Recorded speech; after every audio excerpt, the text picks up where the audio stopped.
Hi friends and family and the 5 other people watching this. As you may know, I am in self-quarantine for 14 days in Italy because I traveled from Romania. This is day 5 and I'm already losing it. So I thought I would make some videos just to pass the time and engage with people.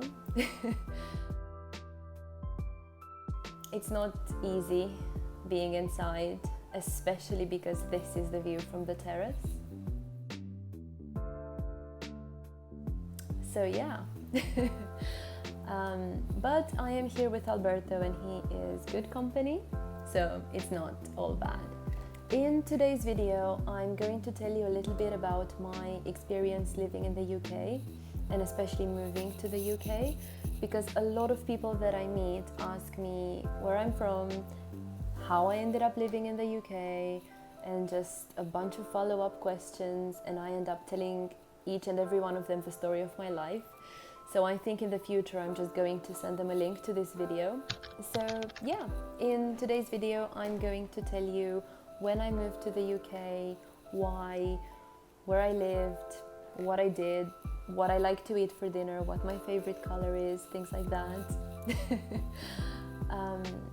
And even though I can't give you a lot of advice if you are considering moving either to the UK or simply abroad, I'm going to try and give my younger self some advice at the end based on the experience I've had so far. And if you find it relevant, you know, take what you need and leave out the rest. And if not, then, you know, it's a story. So I moved to the UK in 2011 in September, meaning that in a few days it will be 9 years, a long time. I'm still shocked when I say it, to be honest. I moved there for uni. I was 19. I think I moved like 2 days after I turned 19. I applied initially for 5 universities in the UK and I got accepted into 4. And in the end, I accepted the offer from the University of Portsmouth and I did my bachelor's degree there in journalism and media studies. It was a really great course. I really liked it. I loved the city. I made amazing friends. They're still my best friends to this day. So for me, I think Portsmouth was the best choice. I can't know for sure, but I loved it. And I stayed there for 3 years. During my course, I did a placement at the local newspaper, like we all did. And I think it was during that placement that I realized that journalism might not necessarily be the best option for me. I wasn't entirely sure that I could see myself working in the industry, even though I loved studying it. And as I looked for alternatives, I discovered the amazing publishing industry, ironically through a poster in the library. And I kind of fell in love with the idea of working in publishing. I got really excited. And on the poster I could see there would be a conference. I think it was called something like How to Get into Publishing, I think. And it was organized by the Society of Young Publishers. And it was soon. And it was in Oxford. So I did what any reasonable person would do, which was to go through my Facebook list of friends and see if I have any that live in Oxford. Found one, messaged them, said, can I stay over on this night because I have to get to a conference really early? And did just that. And at the conference, I managed to make a contact, well, a few contacts, but I only ended up staying in touch with one of them. And it so happened that the lady was the head of marketing and events at HarperCollins. I know, great contact. And somehow I persuaded her to give me a placement at HarperCollins. So the summer after I graduated, I managed to go to HarperCollins, do a short placement, see if I like the industry, decide I definitely like the industry, and then go from there. So what followed was me moving to London together with one of my best friends. We were both graduating at the time from Portsmouth, and we were living together at the time. So we both said, okay, let's make the move together. I think I should add the fact that my initial arrangement with my family was to move home after uni. But, you know, life happened, friends happened, a relationship happened, opportunities that I didn't have while I was studying that I could have now that I was graduating were about to happen. So I kind of said I want to move to London and see how that goes. For the next good few months, I continued to do, I want to say internships. They were really work placements. Basically, they were just short enough to justify not paying me. So I kind of survived on peanuts. But I was really happy. We lived in zone 4 or 5, I think it was just in between. So I was commuting for like hours every day. But being in London was exciting, and the fact that I got to experience what it was like working at different publishers, for me it was exciting. Like, I still remember those days, and there's a part of me that thinks, wow, that is insane, I would never do that again. And then there is the other part that remembers the excitement and thinks, yeah. After about 4 or 5 of these placements, I finally got a job. It took a while because they all said I don't have enough experience, and I was thinking, well, how many more internships do you want to see on my CV, which is obviously what I called them. But, you know, it was never enough. And then in February, the following year, I think it was finally enough, and I was offered a job in marketing at an academic publisher. I originally wanted to go into trade publishing, but getting into publishing alone was incredibly hard, and I was so grateful that I got the job that I thought, well, you know what, if I don't really like it, I'm gonna transition later. The job was a fixed term contract, so it was only for 1 year, but I think when you're 22 you don't really understand the concept of time. I think it's very abstract. In my mind it was like, it's a job right now, so it's probably going to last forever, even though it says on the contract it's only going to last for 1 year. So I took it, and I hoped for the best, which was that things will somehow change in the meantime and I just get to keep it forever. That didn't happen. The contract came to an end, so the job came to an end, my relationship came to an end, and money came to an end. So there I was, in a bit of a difficult situation, and I'm going to skip the details because there's a lot to tell there, but basically after a good few months, I think, of trying to figure out how to move on with my life, I ended up actually moving back to Portsmouth because A, it was cheaper, B, I managed to get a job even though it wasn't in London, it was back in Portsmouth, and C, I didn't know what to do with myself, so I decided to do a master's degree. So yeah, I moved back to Portsmouth after having lived in London for about 1.5 years, and I took a job that allowed me to work remotely, and I started my master's in marketing, and I also got a flat. I love the story about the flat, I'll get there.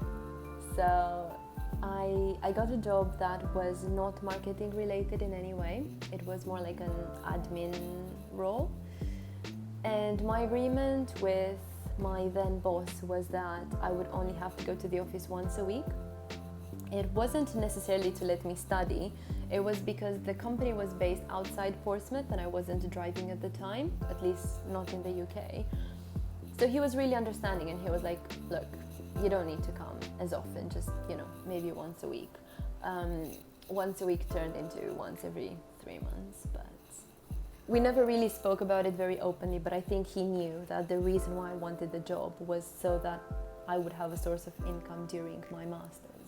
I did that, I took the job, I started my master's, and just before starting I moved into a really nice flat. It was a 1-bedroom flat in central Portsmouth. The flat was unfurnished, and when I say unfurnished, I mean it had nothing. It had like the bathroom things. It didn't have a fridge, it didn't have a washing machine, it just didn't have any furniture at all. It was just empty space. I loved decorating my first flat, but I strongly advise you not to take an unfurnished flat or house if you are not considering living there long term. In my case, I knew I wanted to live there for a year or a little bit longer until my studies have finished again. I loved the process of decorating it, but looking back on it, it was just a lot of money and especially time and effort spent for nothing. Well, the experience. But yeah, I furnished it. I got things from charity shops, Facebook groups and friends, so that went well. To be honest, it wasn't very expensive to furnish it because of these places. That helped me a lot, but it was just a lot of effort. I don't know this for sure because I didn't speak to literally everyone in my course, but from as far as I know, I was the only person who was also working full-time while studying full-time, which made things a little bit awkward at times because I was always with my work laptop in lectures, in seminars, at the library, answering emails, answering the phone, and yeah, it was a bit awkward, to be honest. But it gave me the money to support myself throughout my studies and be able to go out and enjoy myself, so I don't regret it. If you did the same thing, or you're doing the same thing, or you're planning to do the same thing, in which case don't, congratulations, because it is hard. It just makes you a little bit brain dead. But somehow I managed to do both at the same time. I'm really proud of myself for that. And overall it was just a great year. But then it came to an end. I graduated, and as soon as I handed in my dissertation, I started looking for jobs again. I wanted to move back to London and I wanted to work in marketing again. Some people asked me why I didn't stay in Portsmouth, but that's because there weren't a lot of opportunities in Portsmouth. There were a few, most of them in Southampton, which was the nearest city. A lot of them were scam. Some of them were genuine, but then all the graduates wanted them and there just wasn't a lot of them going around. So there were a lot of them in London. I started to look again. I went back and forth to some interviews, and then I think about 2 months in, I got a job at a small agency / consultancy.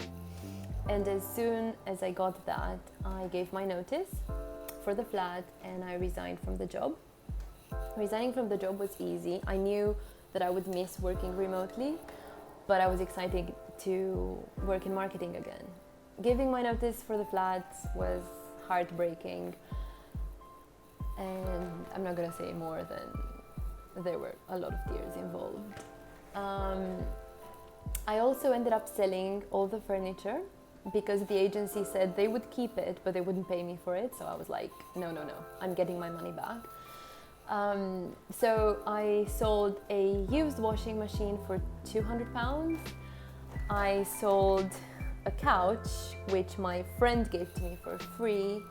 I sold a mirror that I found on the street for about £50. So To be honest, I made more money than I spent, but that's just because I'm me. And if you know me, you know what I mean.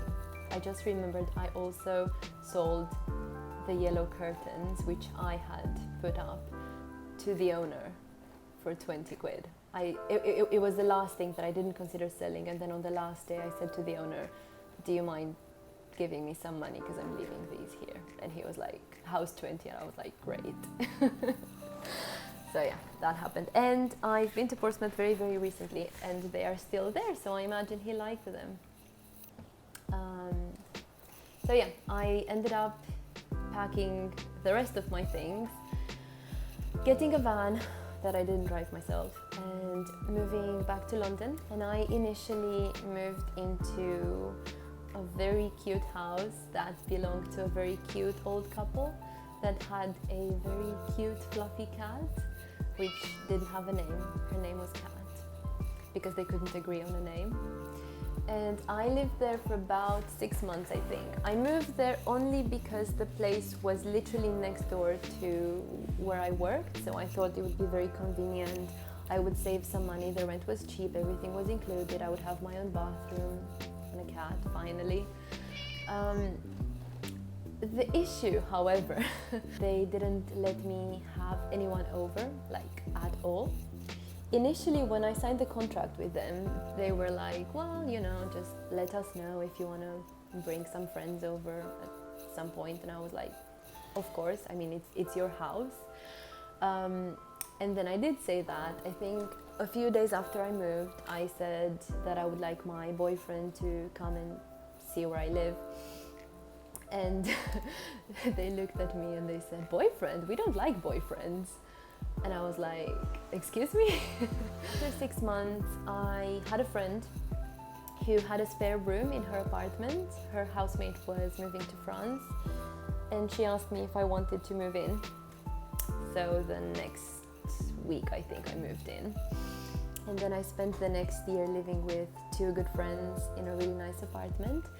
That was probably one of my favorite experiences in terms of living in the UK, for sure. Soon after, I also left the agency/consultancy where I was working, and I joined Priority Path, where I still am now.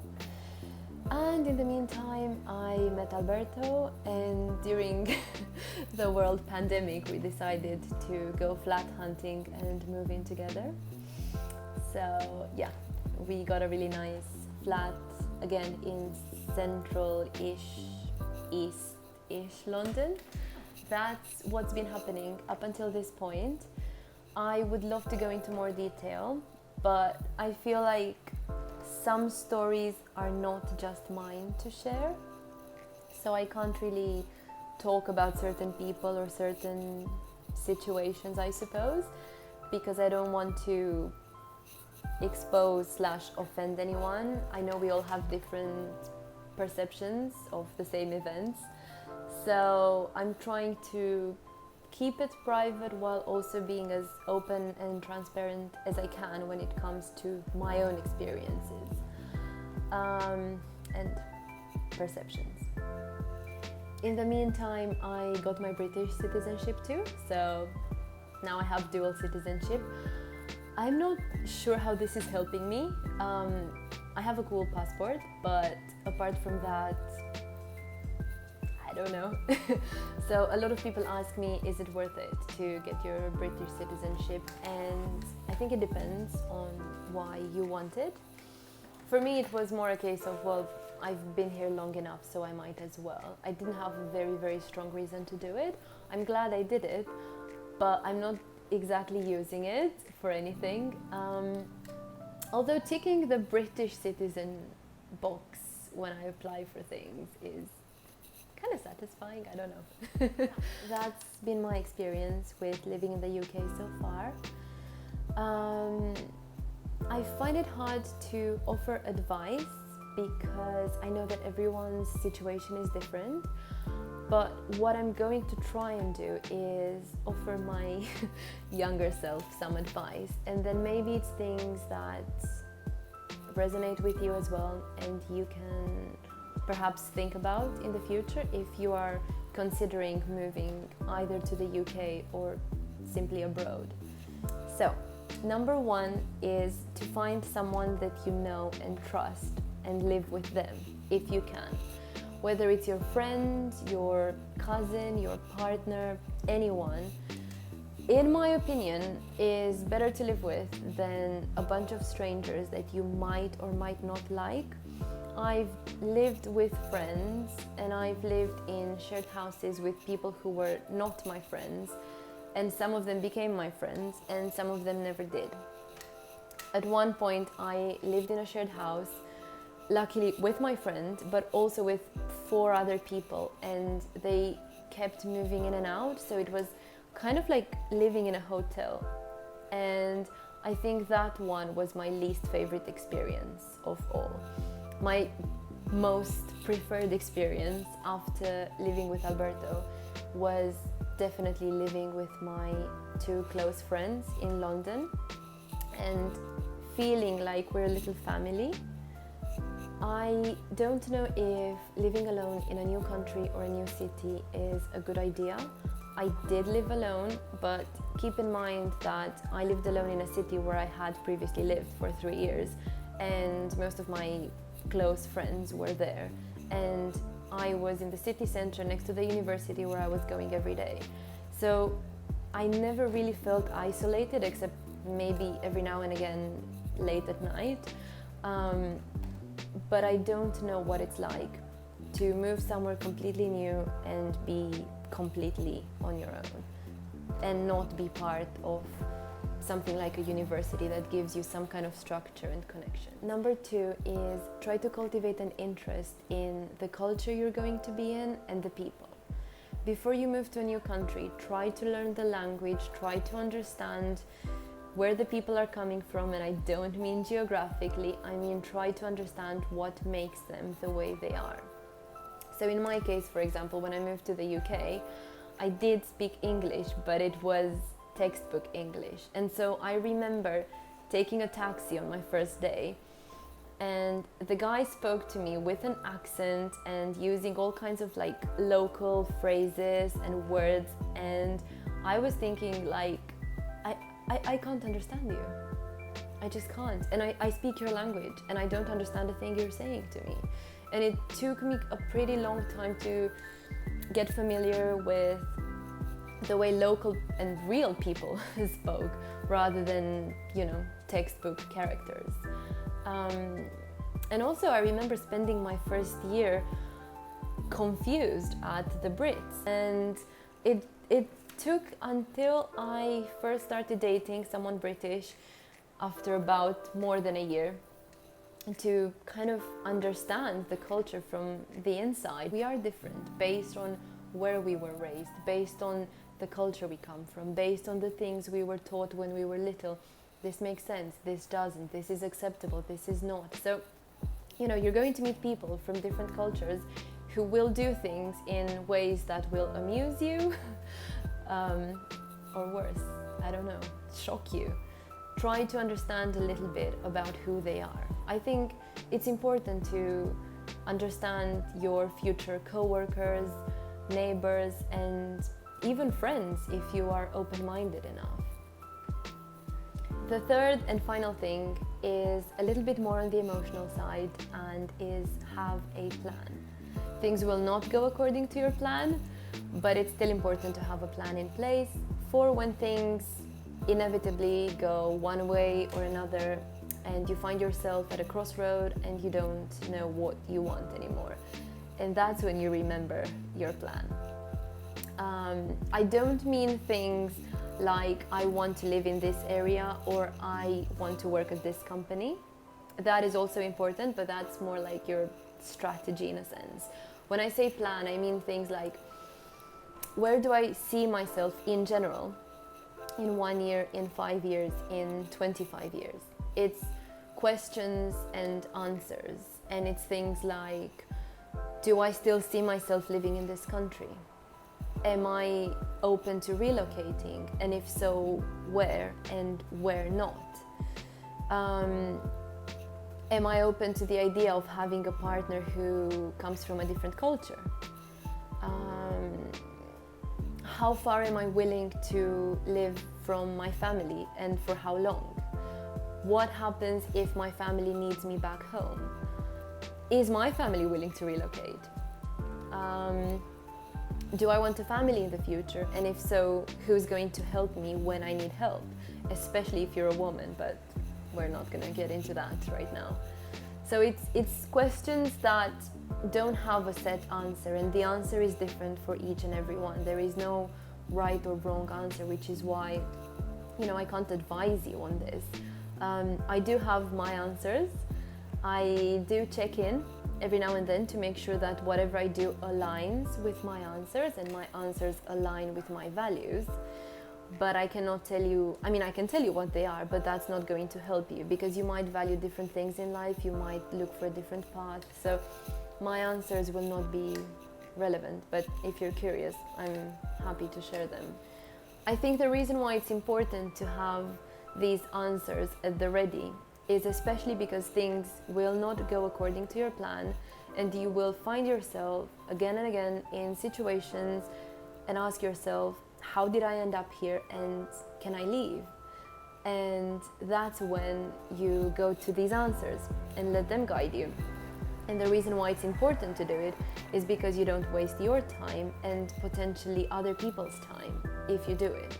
If you don't, you go with the flow, which is great, and then a few years from now you have the same questions again and you still don't have an answer, and then you have them again in another few years and you still don't have an answer, and then maybe one day you do find the answer because you ask yourself again and again and again the same thing, and the answer is, by the way, you've made some really, really huge mistakes and it's time to go back.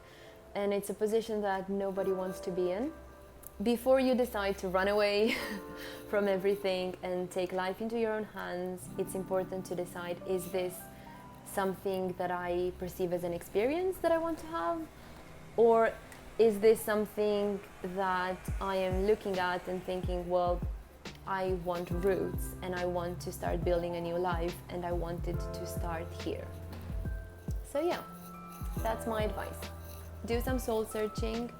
Be honest with yourself whether you're looking for an experience or you're looking to completely change your life. And if so, make sure that you understand the costs. Make some good friends. Make good connections. That's what's going to help you. Have fun. Understand the place where you live. Even if you live with people from your own culture who speak your language, you're still part of a society and you still need to adapt and fit in if you want to feel good. Otherwise, you're going to feel frustrated and constantly go on and on about how much you miss home and how much you want to go home, and nobody really wants to hear that. I know a lot of people who live abroad and constantly say how much they want to go home, and I'm in no position to tell them this, but I really want to say to them, just go home. Do what you want, basically. I think that's a kinder way to put it. If you want to go home, go home. The decision to move abroad is not completely irreversible. You can always move back home. You will always have a home, or so I hope. But for as long as you decide to live somewhere else, make the most out of it. Do your best to adapt. Be flexible. Be receptive. Be grateful. Be friendly. And just be happy to be there. But you need to decide how far you are willing to live from your loved ones back home. That's something that I've always kept in mind. Again, I'm not going to share my answers in this video, but let me know if you want to hear more about this. Otherwise, I hope that I left you with some good questions at least, and a good story, I don't know. Let me know in the comments. Thank you so much for watching, and I hope that whatever your decision is a good one and it makes you happy.